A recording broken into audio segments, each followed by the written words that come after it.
Siamo in diretta. Vai. Ok, dovremmo essere in diretta, giusto? Perfetto. Allora, siamo con un po' di ritardo perché qua la situazione con causa Covid non è semplice, quindi ci sono le restrizioni, non possiamo fare la diretta dall'interno e quindi siamo qui all'esterno del nuraghe Santo Antine con Paolo Littarro e Daniele Conci. Ok, Daniele, vieni più di qui. Quindi, ripeto, causa restrizioni Covid non possiamo farlo dall'interno, quindi siamo qui all'esterno. Abbiamo voluto organizzare non dalle poltrone di casa propria, quindi davanti a un monitor o mouse, ma venire qui nella realtà con lui dietro, che è uno spettacolo. Adesso vedremo un po'. Partiamo con Daniele, lo conoscete perché era con noi ad Archeo Time 2020, spettacolare il suo intervento. E Daniele sta collaborando alla produzione di un documentario che ha a che fare con il Santo Antine. Ci vuoi spiegare un po' di più in cosa consiste? Sì, buonasera a tutti. Collaboro ormai già da circa un anno con una casa di produzione francese e gireremo un documentario non solo in Sardegna ma anche in altre località del Mediterraneo e dell'area diciamo mesoamericana. Il nuraghe Santo Antine è uno dei monumenti principali che prenderemo che ha attirato l'attenzione della produzione, del regista, per dei motivi che sono legati al tema generale dell'archeastronomia, ma alcune caratteristiche molto particolari di questo monumento, che ricordo è un nuraghe trilobato e che, come è stato detto in più pubblicazioni anche internazionali, è un nuraghe proprio che è stato concepito astronomicamente. E quindi chiederei a Paolo Littarru, che ha una grande esperienza, possiamo dire siamo 25 anni ormai che ci lega questa amicizia legata proprio alla passione e anche alla conoscenza anche un po' approfondita di queste tematiche. Vorrei chiedere a Paolo perché e cosa vuol dire che è un nuraghe concepito astronomicamente.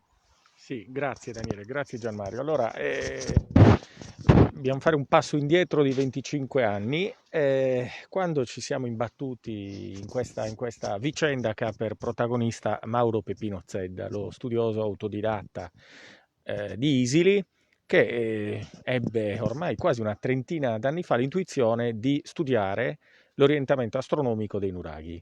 Un minuto, Gianmario, me li concedi per dire in che senso? Abbiamo ovviamente Sì. minuti contati prima che il sole Sì. tramonti.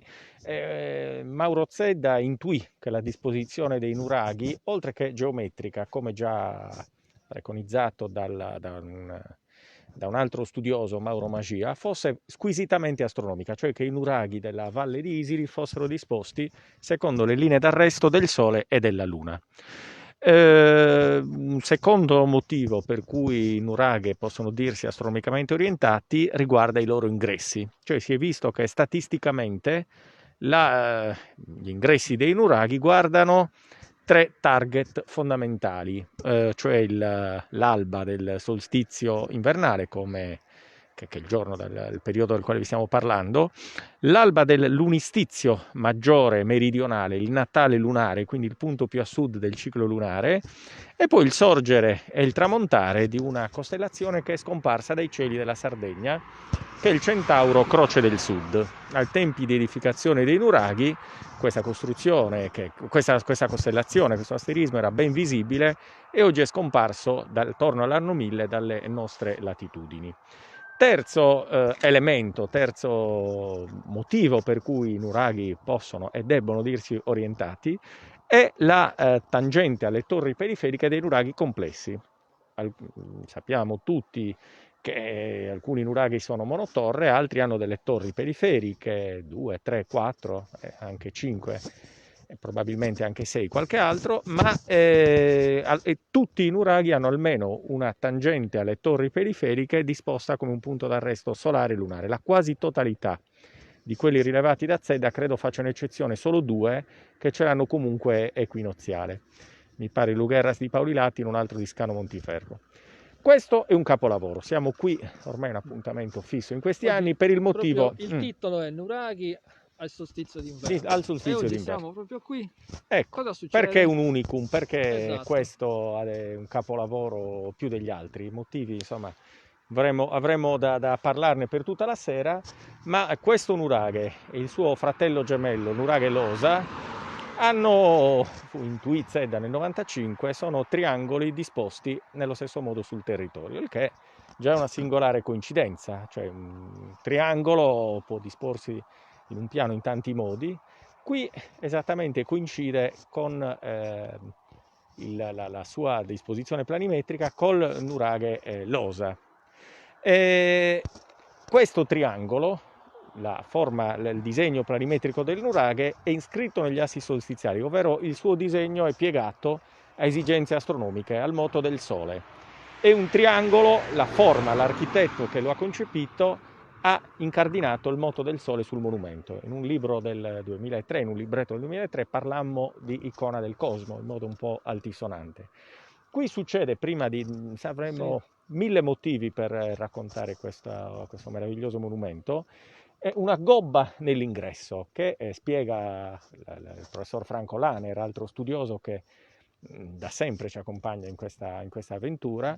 Questa gobba, che purtroppo non riusciamo a farvi vedere, chi vuole la può approfondire, non ha altra ragione, non può avere altra ragione che non una ragione, non trova ragione strutturale, cioè tutti siamo abituati a pensare all'ingresso di casa nostra, all'ingresso di una chiesa, Una retta. un perpendicolare all'ingresso. Qui invece abbiamo una gobba e l'ingresso che è messo in modo obliquo. Sì. Ecco, questa gobba funge da lobo per marcare i punti d'arresto della Luna su questa congiungente, le torri sud e la torre ovest.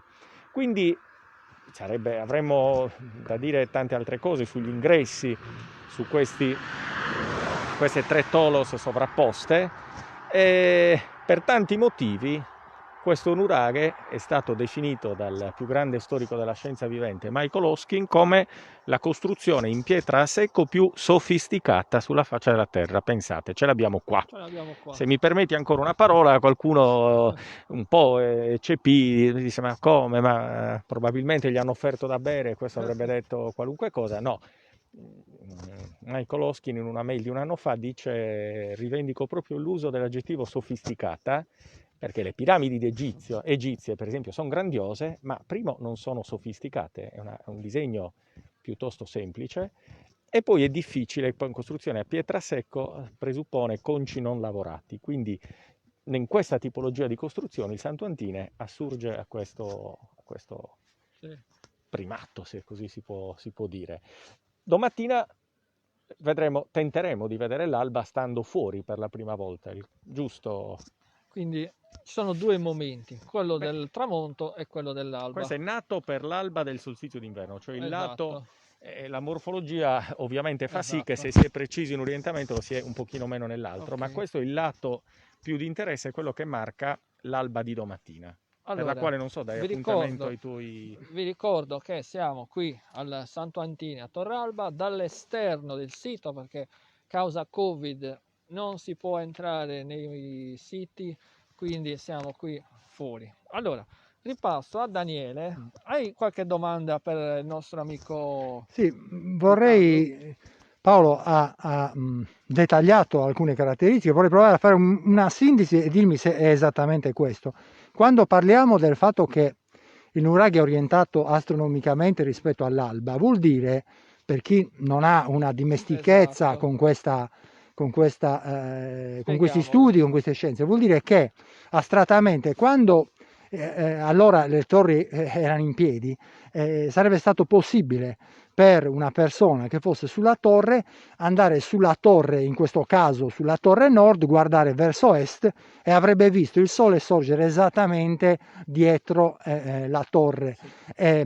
Questo fenomeno si replica cambiando la torre per il tramonto.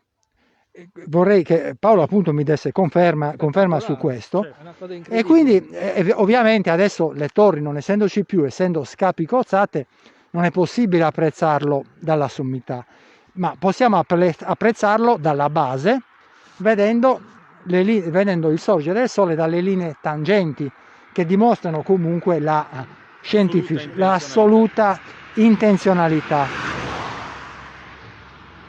Scusate, c'erano le macchine. Tornando quindi alla spiegazione di Paolo, cioè dobbiamo metterci nella mente dell'uomo che migliaia di anni fa ha concepito astronomicamente questa costruzione e l'ha concepita immaginandola appunto iscritta in un sistema che riusciva a traguardare i movimenti del Sole e con quella opera di ingegno architettonico, oltre che ingegneristico, della gobba, anche traguardare il movimento della Luna in un punto cruciale del ciclo della Luna. Sì. E quindi mi sembra una cosa di una rilevanza e di un valore, come diceva anche il professor Hoskin. Una cosa che io faccio un po' la parte di quello un po' più semplice, che abbiamo due momenti, cioè la costruzione è stata concepita per seguire sia il Sole ma anche i movimenti della Luna, è corretto? Senza dubbio sì. Quindi la gobba, quella famosa gobba, diciamo che non è un capriccio costruttivo. Anche perché è molto impegnativo realizzarlo, quindi esatto. non perdevano sicuramente tempo in dettagli non significativi. E poi abbiamo l'ingresso, un nuraghe che ha due ingressi, 3 pozzi chiaramente sacri, questo è evidente, esatto. E uno dei quali davanti all'ingresso più vicino a noi, l'ingresso secondario chiamiamolo, che guarda invece al punto di levata della Luna all'unistizio maggiore, stavolta settentrionale, quindi il punto più alto del ciclo della Luna. C'è un altro dettaglio che a me piace molto sottolineare.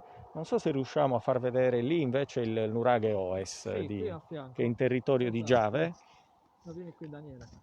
Nuraghe scavato recentemente. Ecco, la finestra del primo piano del Santo Antine guarda esattamente a 152 gradi di azimut e guarda Quindi sono connessi. Sono connessi, riteniamo siano connessi in modo evidente, perché quello era il punto di levata, all'epoca di presunta costruzione, del Centauro Croce del Sud, quindi hanno voluto marcare un punto estremamente importante sull'orizzonte di levata di questa stella.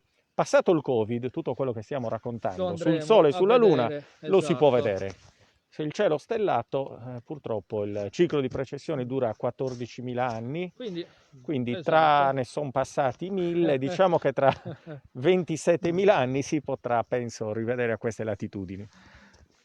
Allora Daniele, mi piace ricordare questo, che sui motivi per i quali sono stati costruiti i nuraghi è stato scritto tanto. Qui però noi stiamo parlando di un campo che rientra tra le scienze esatte, cioè il fatto che che il nuraghe Santo Antino in questo caso fosse orientato astronomicamente non è oggetto di discussione, perché qui stiamo parlando di angoli, di geometria e quindi rientriamo nelle scienze esatte. Poi su questo si può capire, si può ragionare sull'intenzionalità, su altro, però il tema e l'ambito è quello delle scienze esatte.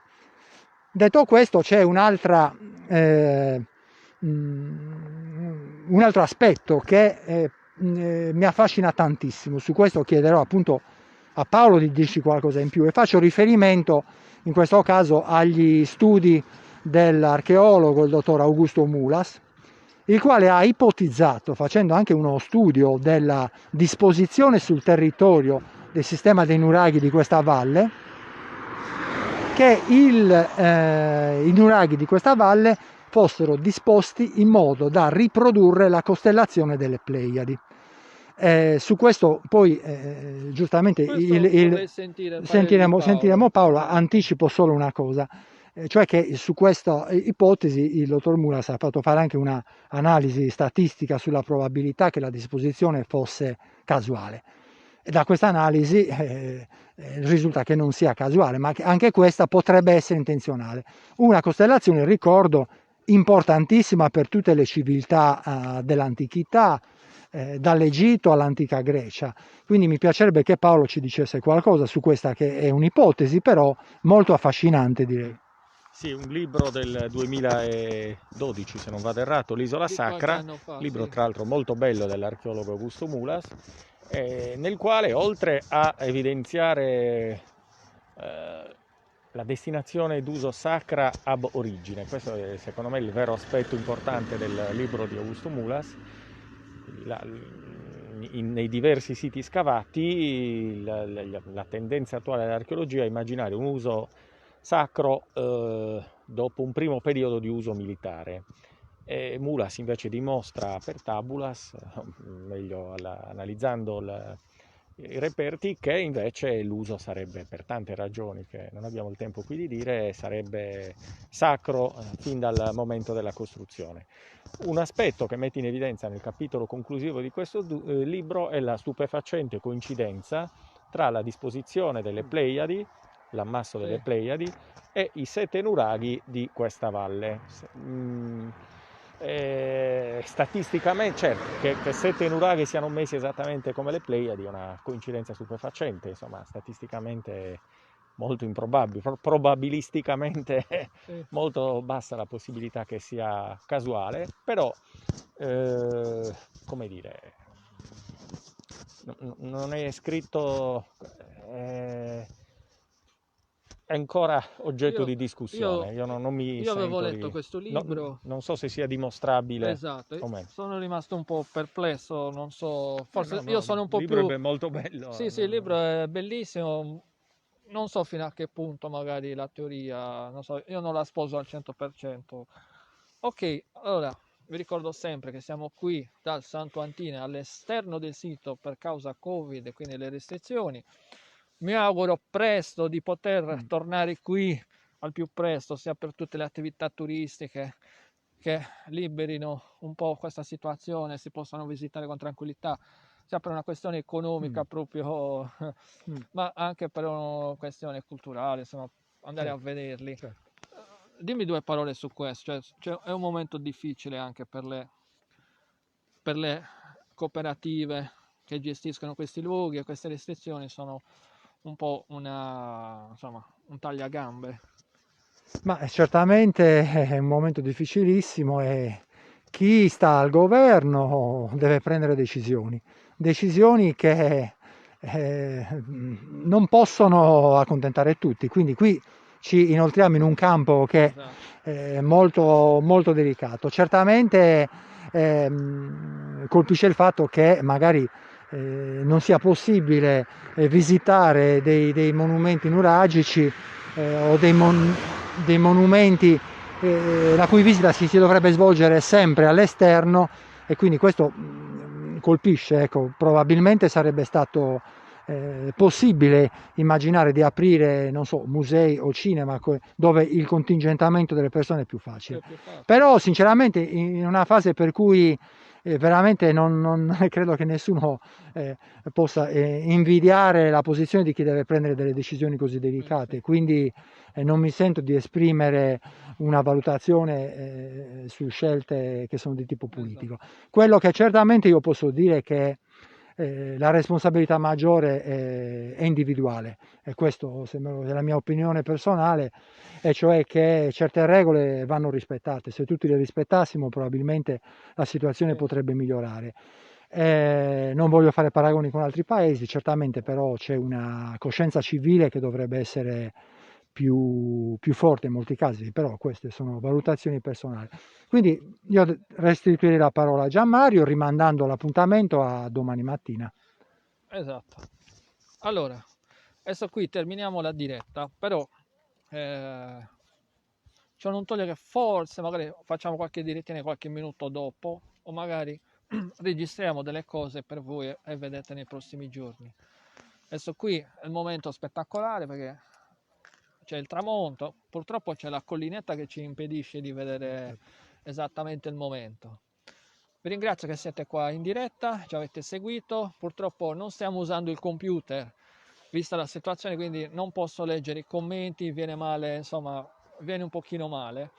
Però cercheremo di organizzare prossimamente un'altra diretta, magari ognuno da casa sua con il computer, e faremo una discussione più tranquilla, senza rumori, con anche le slide, così Paolo e anche Daniele ci fanno vedere magari qualche slide, verrà meglio a spiegare le cose e i concetti. Ok? Io vi saluto tutti quanti, ci vediamo magari più tardi. ciao a tutti. Arrivederci. Adesso salviamo.